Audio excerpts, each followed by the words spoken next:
इमरान भाई, जब आप 142 दिन आप लापता रहे, अब मैं इसको अब क्या कहूँ, क्योंकि ये तो आपकी ज़िंदगी के वो 142 दिन हैं जो कि बड़े ही कर्बनाक तरीन आपके लिए थे, आपकी फैमिली के लिए थे।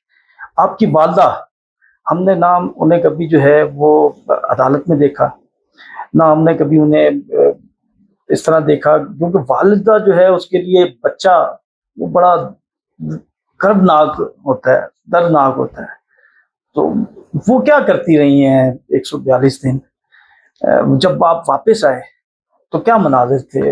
वालदा के साथ जो मुलाकात थी आपकी? या कुछ चीजें आप एक्सप्लेन कर सकते हैं, कोई नहीं कर सकते, नहीं कर सकते ना कुछ चीजें आप एक्सप्लेन। तो मैं आपको यानी सीरियसली बताऊं तो मैं इस पे बात ही नहीं करना चाहता। मेरी माँ बहुत अजीम खातून है, उनमें बड़ा सब्र है। हम उनके जैसे बन जाए बस, अल्लाह करे इतना सब्र और इतनी हिम्मत हमारे अंदर भी हो जितनी मेरी अम्मी में है। तो मैंने उनको बहुत तंग किया है। सीरियसली ये है कि मैंने अपनी अम्मी को, अपने अब्बू को बहुत तंग किया। जो टाइम है मेरा उनको खुश रखने का, मैं उन्हें खुश नहीं रख पा रहा, और मैं वो कर रहा हूं जो मुझे ठीक लगता है, जो उन्होंने मुझे सिखाया। अम्मी अब्बू ने यही सिखाया मुझे, जो उन्होंने मुझे सिखाया मैं वही कर रहा हूँ।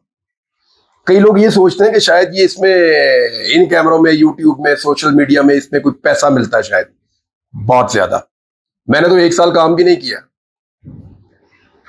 कितनी मार खाई, 1 साल काम किया ही नहीं, कंप्रोमाइज कर लेता मैं। ये मामला पैसे का था ही नहीं, ना आज है। इसमें आप पीनट कमाते हैं, इससे 10 गुना 20 गुना ज्यादा पैसा आप बाहर कमा सकते हैं कोई और काम करके। ये पैशन है, ये रिस्पॉन्सिबिलिटी है, इसको समझना पड़ेगा। जैसे बाकी सबकी रिस्पॉन्सिबिलिटी है ना, कोई बॉर्डर पे खड़ा हुआ अपनी रिस्पॉन्सिबिलिटी पूरी कर रहा है, जान हथेली पे उसने रखी हुई है। कोई नाके पे खड़ा होकर अपनी रिस्पॉन्सिबिलिटी पूरी कर रहा है, कोई दफ्तर में बैठ के पूरी कर रहा है, कोई खेलों के मैदान में। हर एक की अपनी जिम्मेदारी है। इसी तरह हमारी भी एक रिस्पॉन्सिबिलिटी है, ये जिम्मेदारी है, यानी इसका एक ये पैशन है एक मेरा, जर्नलिज्म। अब पैसे तो दुकानदार भी कमा लेते हैं। आप उधर 4 अपार्टमेंट बना के बेचे, आपको ज्यादा पैसे मिल जाते हैं। मेरे साथ जो मेरे दोस्त थे जो रियल एस्टेट के कारोबार में गए, वो मेरे बुरे वक्त में मुझे मिलने आए। उन्होंने कहा खान साहब पैसे चाहिए तो बताएं कितने चाहिए आपको, क्योंकि उनके पास मेरे से बहुत ज्यादा पैसा था। उन्होंने वो आसान रास्ता चूज कर लिया, वो पैसा बनाते के। मुझे इसका पैशन था, मैंने कहा मुझे ये करना है।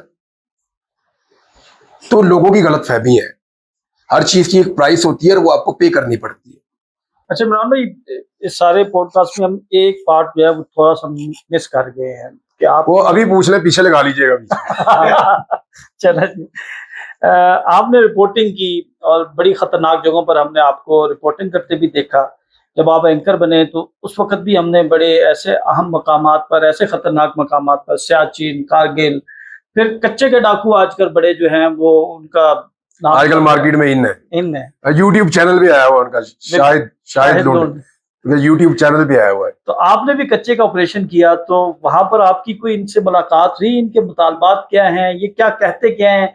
हम ये देखते हैं कि ये मसला जो है वो काफी सालों से चल रहा है। अच्छा, कच्चे का ना मैं आपको एक चीज बताता हूँ। कच्चे में आप नॉर्मली देखें, आपका ऑपरेशन होता है मौसम बहार के बाद अक्सर। बिल्कुल। असल में वो फसलें लेने चाहते हैं लोग। कौन लोग हैं जो फसलें लेते हैं? होता ये है कि कच्चे के इलाके में जमीन बड़ी फर्टाइल होती है। जब वहां से पानी गुजरता है, उसके बाद जब पानी कम होता है सर्दियों में, अक्टूबर में, नवंबर में, तो वो जमीन बड़ी फर्टाइल लैंड नीचे से निकलती है। दोबारा पानी आता है जाके जून में। तो ये टाइम होता है गंदम की फसल का। तो वहां बीज डालते हैं और बेहतरीन गंदम पैदा होती है। यानी वो लोग बताते हैं 50 से 60 मन तक फी एकड़ गंदम वहां पे पैदा हो जाती है, और कोई मेहनत भी नहीं करनी पड़ती। अब जब वो फसल पैदा हो जाती है तो वहां जंग लग जाती है और ऑपरेशन शुरू हो जाता है। उस फसल की लड़ाई होती है। अब वो बेशुमार हजारों एकड़ की वो जगह है, तो वहां से वो फसल के ऊपर लड़ते हैं। अब सरकार अपना हिस्सा निकालना चाहती है, सरकारी अफसर अपना निकालना चाहते हैं, वडेरे अपना निकालना चाहते हैं, जो वहां के जिम्मेदार है वो अपना निकालना चाहते हैं। जिनको आप कच्चे का डाकू कहते हैं, वो ये कहते हैं जी फसलें हमारी है, हमने यहाँ से लेनी है। तो वो हर दफा ऑपरेशन नॉर्मली इन्हीं दिनों में होता है। मैं नहीं कह रहा कि वो डाकू नहीं है, डाकू मौजूद है और डाकू है भी। कच्चे का ये है ना कि वो फसलों के चक्कर में मैं आपको बता रहा था कि वो लड़ाई सारी वही है, और एक हिस्सा उसका ये है। दूसरा देखें, वो बंदे युवा करते हैं कच्चे में। मैं जिन डाकुओं से मिला वो युवा करते थे। अच्छा। मैं जिन डाकुओं से मिला उनके सर के ऊपर इनामात थे।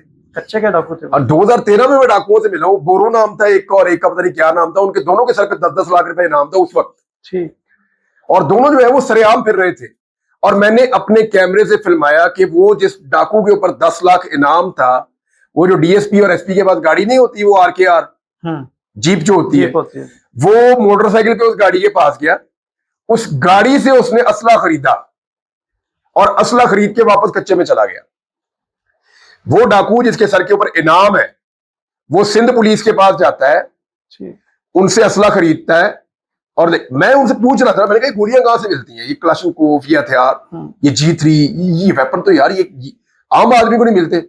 हम शहरों में रहने वाले हैं, हम पूरा पाकिस्तान घूमते हैं, इतने आराम से मिलते नहीं, तुम कच्चे के बीच में बैठ गए। पुलिस दे जाती है जो चीज हम चाहते हैं।